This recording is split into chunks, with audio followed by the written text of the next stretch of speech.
नमस्ते। मैं हूं कार्तिकेय खेत्रपाल और आप सुन रहे हैं खुले आसमान में कविता। यहां हम सुनेंगे कविताएं पेड़ों, पक्षियों, तितलियों, बादलों, नदियों, पहाड़ों और जंगलों पर, इस उम्मीद में कि हम प्रकृति और कविता दोनों से दोबारा दोस्ती कर सकें। केदारनाथ सिंह की कविता नदियां। वे हमें जानती हैं, जैसे जानती हैं वे अपनी मछलियों की बेचैनी, अपने तटों का तापमान, जो कि हम ही हैं। बस हम ही भूल गए हैं हमारे घर कभी उनका भी आना जाना था। उनकी नसों में बहता है पहाड़ों का खून, जिसमें थोड़ा सा खून हमारा भी शामिल है। और गरम गरम दूध टपकता हुआ भूरे दरख्तों की छाल से। पता लगा लो, दरख्तों की छाल और हमारी त्वचा का गोत्र एक ही है। परछाइयां भी असल में नदियां ही हैं। हम ही से फूटकर हमारी बगल में चुपचाप बहती हुई नदियां। हर आदमी अपनी परछाई में नहाता है और लगता है नदी में नहा रहा है। जो लगता है वह भी उतना ही सच है जितना कोई भी नदी। पुल, पृथ्वी के सारे पुल एक गहरा षड्यंत्र है नदियों के खिलाफ। और नदियां उन्हें इस तरह बर्दाश्त करती हैं जैसे कैदी जंजीरों को। हालांकि नदियां इसलिए नदियां हैं कि वे जब भी चाहती हैं उलट पुलट देती हैं सारा कैलेंडर और दिशाओं के नाम। हमारे देश में नदियां जब कुछ नहीं करती, तब वे शवों का इंतजार करती हैं। अंधेरे को चीरते हुए आते हैं शव। वे आते हैं अपनी चुप्पियों की चोट से जीने की धार को तीव्रतर करते हुए। नदियां उन्हें देखती हैं और जैसे चली जाती हैं कहीं अपने ही अंदर, किन्हीं जलमग्न शहरों की गंध की तलाश में। नदियां जो कि असल में शहरों का आरंभ है, और शहर जो कि असल में नदियों का अंत। मुझे याद नहीं मैंने भूगोल की किस किताब में पढ़ा था। अंत और आरंभ अपने विरोध की सारी ऊष्मा के साथ जिस जगह मिलते हैं, कहीं वहीं से निकलती हैं सारी की सारी नदियां।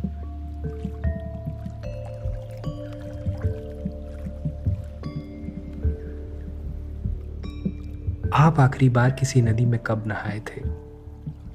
जब मैं इस सवाल के बारे में सोचता हूँ तो मुझे अपने कॉलेज का वो दिन याद आता है जब सुबह सुबह नहाते वक्त मुझे अपने साथ वाले बाथरूम में से एक आदमी के कुछ बुदबुदाने की आवाज़ सुनाई दी। मैंने गौर से सुना तो पाया कि वो नदियों के नाम ले रहा है। गंगा, जमुना, सरस्वती, नर्मदा, सिंधु, कावेरी। जितनी बार बाल्टी में से ठंडा पानी लेकर वो अपने सिर पर डालता, उतनी बार अपनी ठिठुरती आवाज में किसी मंत्र की तरह दोहराता, गंगा, जमुना, सरस्वती, नर्मदा, सिंधु, कावेरी। बहुत साल पहले बचपन में मैंने अपने नाना को इसी तरह नहाते हुए सुना था। तब से किसी को नहीं। मुझे अचानक एहसास हुआ कि हम दोनों थे तो एक ही हॉस्टल में, लेकिन जहां मैं बस नहा रहा था, वहीं ये दूसरा आदमी मेरे नाना की तरह शायद किसी नदी में डुबकियां लगा रहा था। वो कहते हैं ना, मानो तो गंगा रानी, ना मानो तो बहता पानी। और अगर केदारनाथ सिंह के शब्दों में कहें तो जो लगता है वह भी उतना ही सच है जितना कोई भी नदी। मुझे क्या लगता है पता है? इस कविता में नदियां सिर्फ नदियां नहीं, बल्कि पूरी प्रकृति का एक रूपक, एक मेटाफर है। केदारनाथ सिंह हमें याद दिलाना चाहते हैं कि हम जहाँ कहीं भी हों, जो कुछ भी कर रहे हों, प्रकृति एक अनंत असीम नदी की तरह हमेशा हमारे साथ बहती रहती है। अब ये हम पर है कि हम इस नदी पर पुल बनाएं या फिर उसमें डुबकी लगाएं। चलिए एक बार फिर सुनते हैं केदारनाथ सिंह की कविता नदियाँ। वे हमें जानती हैं, जैसे जानती हैं वे अपनी मछलियों की बेचैनी, अपने तटों का तापमान, जो कि हम ही हैं। बस हम ही भूल गए हैं हमारे घर कभी उनका भी आना जाना था। उनकी नसों में बहता है पहाड़ों का खून, जिसमें थोड़ा सा खून हमारा भी शामिल है। और गरम गरम दूध टपकता हुआ भूरे दरख्तों की छाल से। पता लगा लो, दरख्तों की छाल और हमारी त्वचा का गोत्र एक ही है। परछाइयां भी असल में नदियां ही हैं। हम ही से फूटकर हमारी बगल में चुपचाप बहती हुई नदियां। हर आदमी अपनी परछाई में नहाता है और लगता है नदी में नहा रहा है। जो लगता है वह भी उतना ही सच है जितना कोई भी नदी। पुल, पृथ्वी के सारे पुल एक गहरा षड्यंत्र है नदियों के खिलाफ। और नदियां उन्हें इस तरह बर्दाश्त करती हैं जैसे कैदी जंजीरों को। हालांकि नदियां इसलिए नदियां हैं कि वे जब भी चाहती हैं उलट पुलट देती हैं सारा कैलेंडर और दिशाओं के नाम। हमारे देश में नदियां जब कुछ नहीं करती तब वे शवों का इंतजार करती हैं। अंधेरे को चीरते हुए आते हैं शव। वे आते हैं अपनी चुप्पियों की चोट से जीने की धार को तीव्रतर करते हुए। नदियां उन्हें देखती हैं और जैसे चली जाती हैं कहीं अपने ही अंदर, किन्हीं जलमग्न शहरों की गंध की तलाश में।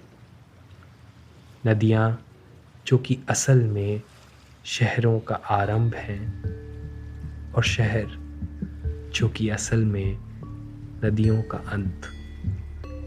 मुझे याद नहीं मैंने भूगोल की किस किताब में पढ़ा था। अंत और आरंभ अपने विरोध की सारी ऊष्मा के साथ जिस जगह मिलते हैं, कहीं वहीं से निकलती हैं सारी की सारी नदियां।